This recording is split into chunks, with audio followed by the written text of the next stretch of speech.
안녕하세요. 오늘은 4월 10일 수요일이죠. 오늘은 국회의원 선거 날입니다.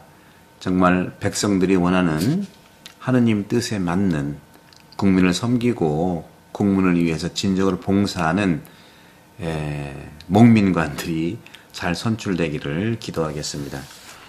요한복음 3장 16절에서 21절인데요.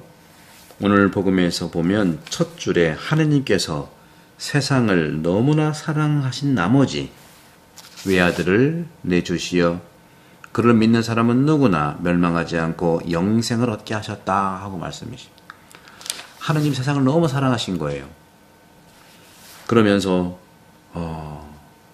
사랑하신 나머지 외아들, 독생자죠. 우리에게 주셨다는 것이죠.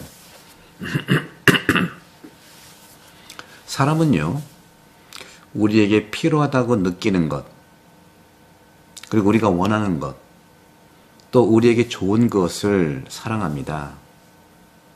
반면에 하느님은 아무것도 필요하지 않죠. 하느님에게는 어떤 것도 필요하지 않습니다. 하느님은 다른 사람의 이익과 다른 사람의 유익을 위해서 사랑하시는 거죠. 하느님은 받기보다 주십니다. 하느님은 받을 어떤 거 원하지 않으세요. 하느님은 하느님이시기 때문에. 따라서 하느님의 사랑의 위대함은 어떻게 우리가 측정할 수 있을까? 바로 이것은 삼위일체 신비를 통해서 알 수 있겠고요. 하느님 선물의 위대함은 성경 전체에서 삼위일체 하느님, 예수님, 성령을 통해서 잘 알 수가 있는 거죠. 이렇게 구세사 전체에서 삼위일체 하느님께서, 아버지께서는 당신 자신을 아들에게 내어주시고 또 영원으로부터, 즉 영원성 이전부터 아들을 우리에게 선물로 낳으셔서, 그리고 신성한 강생의 신비, 즉 하느님이 사람이 되신 그 아들, 그 예수 그리스도께서는 우리와 우리 구원을 위한 선물이시라는 거죠. 늘 주시기만 한 거예요. 이보다 더 큰 선물 어디 있겠습니까? 다시 말하면 우리에게 합당한 응답을 요구하는 선물은 상상할 수 없을 만큼 존재치 않아요. 우리에게 요구하는 것이 아니라 늘 주시기만 하는 것이 하느님의 사랑이죠. 그래서 예수회를 창설한 로욜라의 성 이냐시오께서는 영신수련 마지막 묵상에서 이렇게 기도했어요. 주님, 저의 모든 자유와 기억과 지성과 의지를 받아주세요. 당신은 그것을 나에게 모두 주셨습니다. 주님, 모든 것이 이제는 당신 것이옵니다. 되돌려 드리겠습니다. 당신의 기쁨에 따라 제게 당신의 사랑과 은혜를 주셨죠. 그것으로 나에겐 충분했습니다. 이것이 바로 거룩한 교환이라는 거예요. 온전히 받았으니 그분께 돌려드리는 거예요. 하지만 예수님의 가르침은 나한테는 필요 없다. 서로 나누어라. 서로 사랑하라고 말씀하신 거죠.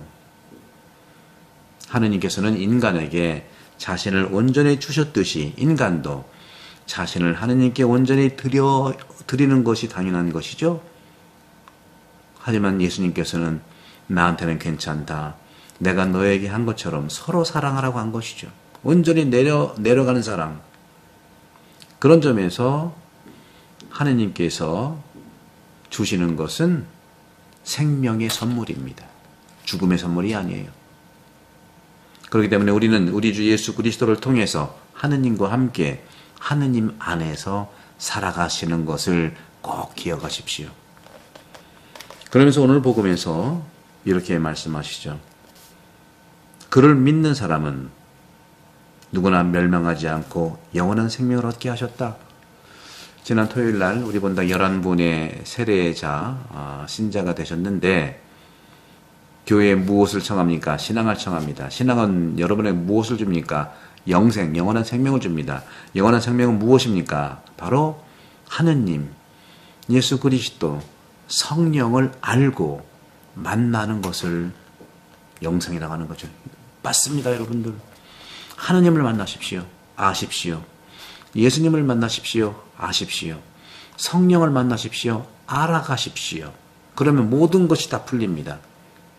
우리는 성부, 성자, 성령 외에 다른 것들을 많이 알고 있지만 이 근본적인 영생 자체이신 하느님과 예수 그리스도와 성령을 아는 것이 첫 번째이잖아요. 그럼 모든 걸 알게 되는 거죠. 요한복음을 쓴 그 요한복음 작가 성인은 제2위격, 그것을 태초에, 다시 말하면 예수 그리스도 말씀 이 위격을 태초에 하느님과 함께 계셨던 말씀, 요한복음 1장 1절에 말씀이라고 불러요. 이것은 어떤 면에서 신비를 드러내는 상징적인 표현입니다. 우리가 마음속에 생각하고 지니고 있는 것을 말로 표현하듯이 하느님의 마음으로 우리가 생각할 때 나도, 우리도 아버지 하느님의 자녀가 된다는 것이죠. 세례를 받는다는 것, 하느님 아버지의 자녀가 된다는 것은 이제부터는 내 마음속에 생각하고 지니고 말로 표현하는 것을 하느님의 마음으로, 하느님의 생각으로 아버지의 자녀이기 때문에 아버지의 뜻으로 살아간다는 것을 응답하고 결심하는 것이죠. 이것이 바로 우리 그리스도교적인 용어에서 제가 항상 말씀드리는 식별 과정이라고 하는 건데, 이 식별 과정을 신앙이라고 하는 겁니다. 신앙이라는 것은, 믿는다는 것은 하느님께서 계시하신 것을 진실로 받아들이는 것을 의미해요. 여기에 흔들려서는 안 됩니다. 우리 교우분들은 많은 분들이 그렇게 고백을 하지만 가끔씩 보면 신부님 저는 신앙이 없어요. 신앙이 약해요. 뭔지 모르겠어요. 하느님만 믿으십시오. 하느님의 사랑을, 하느님께서 계시하신 것을 진실로 받아들이세요. 그리고 내 마음을 드리세요. 내 마음을 드리는 게 신앙이에요. 또 하느님의 마음, 하느님께 내 마음을 얻으십시오. 마음을 드리고 마음을 얻는 것이 교환의 신비이기 때문에 그렇습니다. 어떤 면에서 이 믿음과 신앙은 추상적이고 수학적인 것처럼 보이지만 그런 것이 아니라 무엇보다도 선행으로 이루어진 신뢰, 실천적이고 구체적인 사랑에 관한 것을 말하는 거예요. 많이들 요즘에 토론하고 TV에서도 그렇고 정치인들 얘기하는 거 보면 어떻게 보면 참 안타까운 그런 그 표현들도 많아요. 상대방한테 진실해라, 뭐해라 하지만 우리는 누구도 당신은 진실합니다, 거짓입니다 말할 수가 없어요. 누구한테도 그러한 말하라고 하는 그 권리를 받은 적이 없어요. 우리는 다만 그 사람이 하는 말과 행동, 특히 행동밖에 우리는 알아볼 수가 있는 거죠. 그 안에 믿음을 어떻게 우리가 판단합니까? 진실성을 누가 판단합니까? 그런 점에서 추상적이고 수학적인 것에 관한 것이 아니라 바로 선행 그리고 신뢰, 실천, 구체적인 사랑에 관한 것이 바로 신앙이에요. 우리 믿는 이들 신자는 그리스도를 따르고 그를 신뢰하며 그분의 계명의 길을 걷는 사람들입니다. 그 길이 바로 우리들에게 있어서 참으로 하느님의 생명, 영생으로 인도하는 것이라는 거죠. 교회에서 무엇을 줍니까? 신앙을 줍니다. 신앙은 뭡니까? 바로 영생을 받게 하는 것이죠. 영생은 뭡니까? 바로 하느님, 예수님, 성령을 알고 만나는 거예요. 우리가 죽은 후에 영생을 얻는 것이 아니에요. 그렇게 말하는 건 옳지 않는 거예요. 우리가 믿기 때문에 영생을 얻는 거예요. 우리가 생각하기 때문에 영생을 얻는 거예요. 하느님의 생각과 동일하기 때문에 영생을 얻는 거예요. 우리 마음속에 하늘에 계신 아버지를 알기 때문에 이미 그것을 가지고 있는 겁니다. 오늘 3장 19절에 이렇게 말을 하고 있어요. 빛이 세상에 왔지만 사람들은 빛보다 어둠을 더 사랑하였다. 그들이 하는 일이 악하였기 때문이다. 악을 저지르는 자는 누구나 빛을 미워하고 빛으로 나아가지 않는다.